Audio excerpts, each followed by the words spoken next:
In 1999, Father Henry used to come for oratory with collecting the street boys in the street, and at the center of Kariwa, where we used to go and pray and shower, have some meal. Then after, there was a group that could go up to Upper Hill to shower also and change their clothes. So in 1999, I got an opportunity to join Bosco Boys. And through Father Henry, Jaziz Kia Poland, priest, he encouraged me to be strong, because I didn't want to go to Bosco Boys because I left so many of my friends in the street. But by God's grace, I liked the love of Salesians of Don Bosco, the way they welcomed me at Bosco Boys Kuinda. I was very happy seeing the lovely and friendship of staying with priests who really loved me. So from that moment, from 1999, I was studying Bosco Boys. First of all, I was taken to rehabilitation center. That was at Don Bosco Savio Center, that is in Tume. So that's the first place I was taken for rehabilitation. I stayed there for one and a half year. And after the rehabilitation, I was promoted to Bosco Boys Kuinda. That is the main school. So in Bosco Boys Kuinda, I studied there my whole primary school level. After primary school, I had to go to a technical school. So I joined Don Bosco Town. And after Don Bosco Town, I went and finished at Makuyu. I was doing motor vehicle mechanic and motor vehicle wiring. After finishing my technical course, I went to work at Desert of Kenya, that's Marsabit, with Germany's missionary. So I worked there for 1.5 years, and the life was not so easy, because we were moving up and down, going to Ethiopia, coming back to Kenya. So my health also was not so strong for the weather there, because changing cold in Ethiopia, sunny in Kenya. My health was very weak, and I was sick. So I had to come back to Nairobi. When I came back to Nairobi, I was stranded and thinking, what am I going to do? But in Desert of Kenya, I met, I used to go and see the community that are living there. I was praying so many times with children. I was in children at most time when I was free. So I learned a lot how the joy these kids were, but they had nothing. They had no food, but they were just smiling, happy, and that what encouraged me, and saw that there is special power in children. So when I came back to Nairobi from Marsabit, that is in the North Halls, Desert of Kenya, so I came back and I was thinking. So I came back to Bosco Boys and met the person who connected me to the German missionary. That was Mr. Damian from Malta. By then he was a brother at Utume. So when I went to meet him, he checked at my condition and told me I was sick and I was not supposed to go back in the same place, because my health was really weak. So he talked with Father Sebastian Cheriath, who was the director and rector of Bosco Boys by then. And since he knew me and he knew my effort and capability, what I could do, he took me to hospital. I was in hospital for a week, and after hospital, he told me to go and stay in Langata, where it is a rehabilitation center. So to stay with the young boys who are admitted at Bosco Boys from the street and from the slums of Nairobi. So from there, I got a call, and the call was to be with these kids, to help them, to encourage them. And from there, my life was like so much connected with this life of these kids, these needy kids. So I learned a lot from them. And they learned also a lot from me, because I created brotherhood, being their elder brother, helping them, always to be there for them. So there was a very big group that always, when they have problems, they will call me. Even when they are at holiday, they will tell me the situation of their home. I would ask them to come and stay where I stay. But since I had no good place to stay, I went to Kariwa, where I was born, and in the center of Don Bosco, because there's a very big hall there, I created one room for them. So when they call me, they have challenges at home, because in the slums there are so many challenges. When they call me, they have challenges at home, I will welcome them and we will stay there. We will share whatever we have. Sometimes we had no food. We had to go and borrow from the one hotel that we could eat and then pay after when I get some money. And from that experience, I was thinking very much, what can I do to rescue this kid, to rescue these young people. I have nothing at all. But I was thinking how I will reach people who can help. So I founded one project known as I Need a Friend. I Need a Friend, it's an initiative for children helping other children. Since these children called me to help them, they feel peace when they are close to me. I used to teach them that whether they have something, whether they don't have anything, they should care also for others. So from then, the project was, we were doing music, we were singing more about the right of children and the struggle of children, what the children are going through. And from the first album that we made 6 songs, we recorded just simple songs. We tried to share with so many people. So many people could understand what I was doing. Others could, it was so difficult for them to understand what I was doing. But I have courage because I grew in these slums, I grew in streets, so I know what they go through. So for me, giving up, it is very difficult. So it was difficult. So I said, I have to keep on going on. So we created the center at Kariwa. We created as our own center where we'll be having children from few slums that are around there. We have few slums, like around 4 slums that are around Kariwa. So all these slums, they have so many kids. And life in these slums, like there are some slums which have critical condition completely.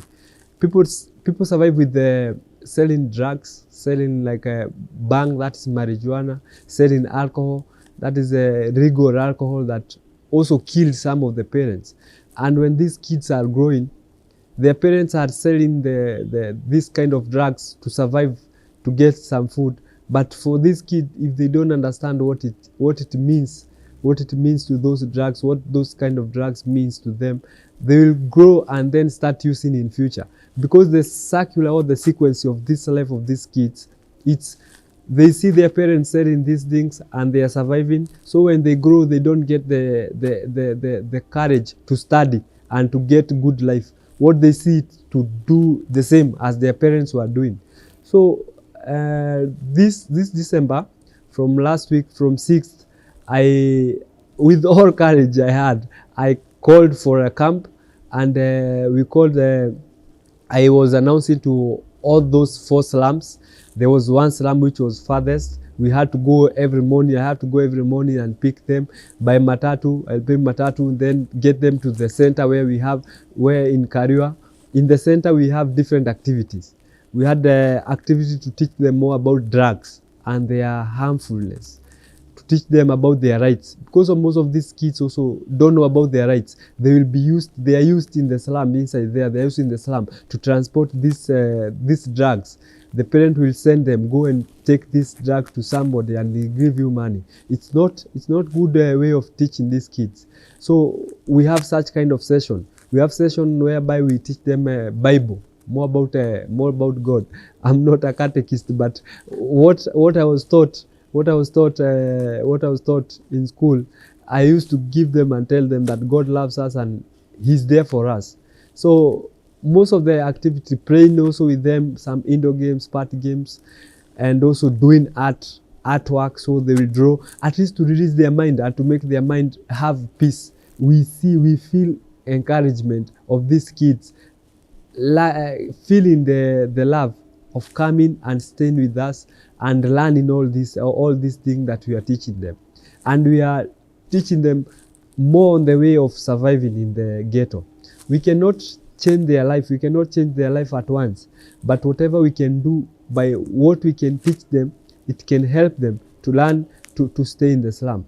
Before I joined Bosco Boys, my mom was arrested. My mom used to be a street beggar. So she was arrested, and at the moment I was very young. So since I was walking up and down, I was not together with her. So she was arrested and stayed in the prison for 3 years. In those 3 years, I struggled. I really struggled.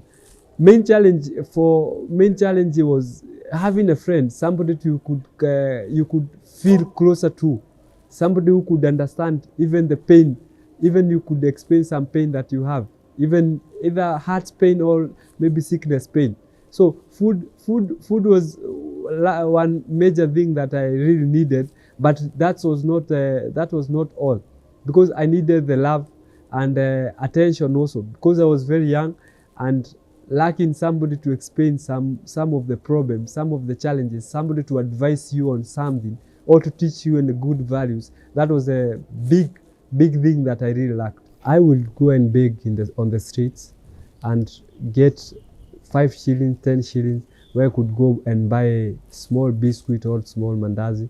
But most of the time when I didn't get money, I'll go to the dump it, where they withdraw pieces of bread or something, piece of fruits, maybe spoiled fruit, and that's the life that I was struggling. I didn't get sick because of eating all those things, but God was keeping me, and that's the only way I was surviving. I was arrested once, and because of my age, they will take me up to the cell, and then they will tell me to go home and stay with my mother. Yet they didn't know that my mother was already in prison. She's still struggling in the slum because she started using drugs from long time ago. So even I tried to change her, I tried to move her from the slum, but she comes back again to the slum. So my life now is to take care of her, to go and see whether she has some food, to see whether like now she's very sick. So to make sure that she has medicine, and life goes on. It's bad life in slum because most of these parents, they struggle with their life in the slum, and they see that slum is the best place that they can be, the only place that they can be. Even trying to change somebody from the slum, it is very difficult. Like my mom, I've tried to move her from the slum more than 4 or 5 times.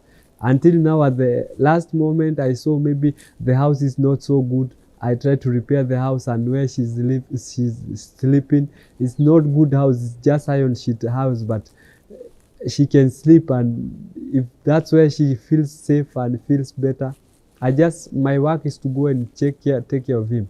I have also a young brother who is 18 years now.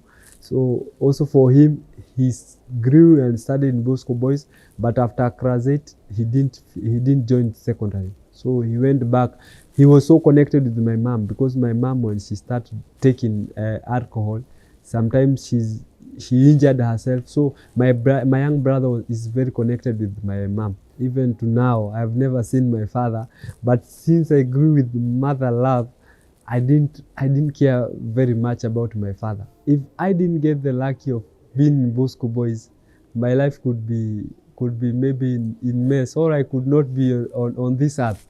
Because growing in ghetto or growing in the street, if you don't have education, if you don't have any course, any technical course that you can do to earn a living, you'll either give up with life, start using drugs. Maybe I could be using drugs, or I could be stealing. I could be a big thief in the street, because I need to make my living. The biggest challenge is that the kids face in ghetto or in the streets, it's a child with no parents. The parents, most of the parents in the slums, because those who are using more drugs, they die and they leave the child orphan. This kind of child really lack a lot of things, because the community also is facing challenges and will not like to be bothered by this kind of children. So a child with no parents will face so many bad things.